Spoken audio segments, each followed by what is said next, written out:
Slová písma svätého nachádzame napísané u evanjelistu Jána v 1. kapitole v 29. verši v mene Božom takto. Keď druhého dňa videl Ján Ježiša, ako prichádza k nemu, povedal: Aj hľa, baránok Boží, ktorý sníma hriech sveta. Amen. Milí bratia a milé sestry, pozrime sa na Ježiša. Ľudia ho nachádzajú na rôznych miestach. Niekto ho vidí v hudbe, niekto v nádherách prírody, niekto v láske. Ježiša môžeme pocítiť aj v skorých raných hodinách, keď je ešte ticho a pokoj.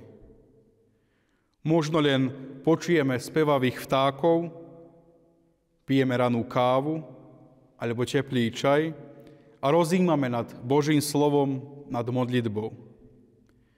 Môžeme ho vidieť v úsmeve dieťaťa, v objatí, v láskavosti. Môžeme ho vidieť v chlebe a víne pri Večeri Pánovej.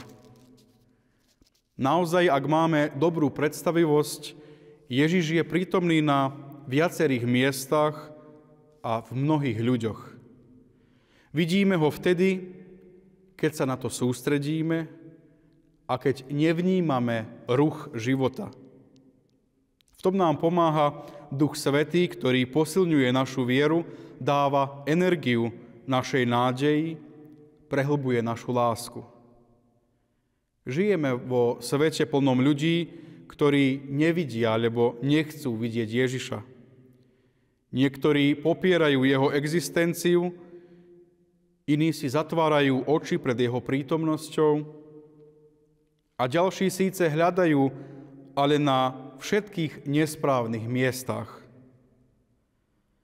Ale ak naozaj Ježiša spozorujeme, vtedy môžeme ísť a povedať ostatným hľadajúcim: videli sme Pána.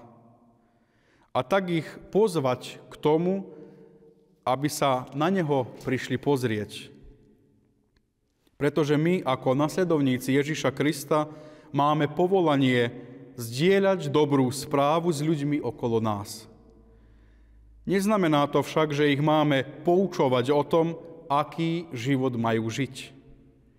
Ide o to podeliť sa s nimi o Božiu lásku, milosť a pozvať ich k tomu, aby sa pridali ku kráčaniu za Bohom a s Bohom. Bratia a sestry, platí pre nás jedno pravidlo, že videnie je pre všetkých spoločné. Videnie je verejné.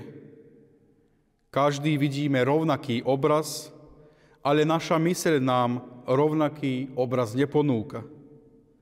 Ján Krstiteľ išiel po ceste s učeníkmi a len on zbadal, že je tu baránok Boží, ktorý sníma hriechy sveta.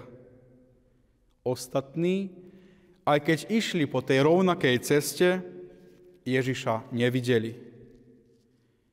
Ján videl to, čo ostatní nevideli.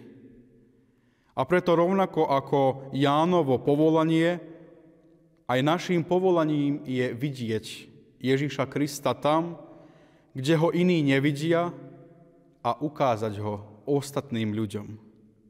Amen. Pomodlíme sa. Drahý nebeský Oče, zjavil si sa nám prostredníctvom svojho slova, zaznamenaného v písmach, ktoré hovorili proroci, ale najjasnejšie prostredníctvom života, smrti a zmrtvých skriesením Ježiša Krista, tvojho Syna a nášho Pána. Prostredníctvom síly svojho Ducha Svätého ťa prosíme, aby si otvoril naše srdcia a mysle svojmu slovu, aby sme v tejto súčasnej dobe mohli vnímať tvoju prítomnosť medzi nami, aby sme objavovali pravdy tohto života. O to ťa prosíme v Kristovom svetom mene. Amen.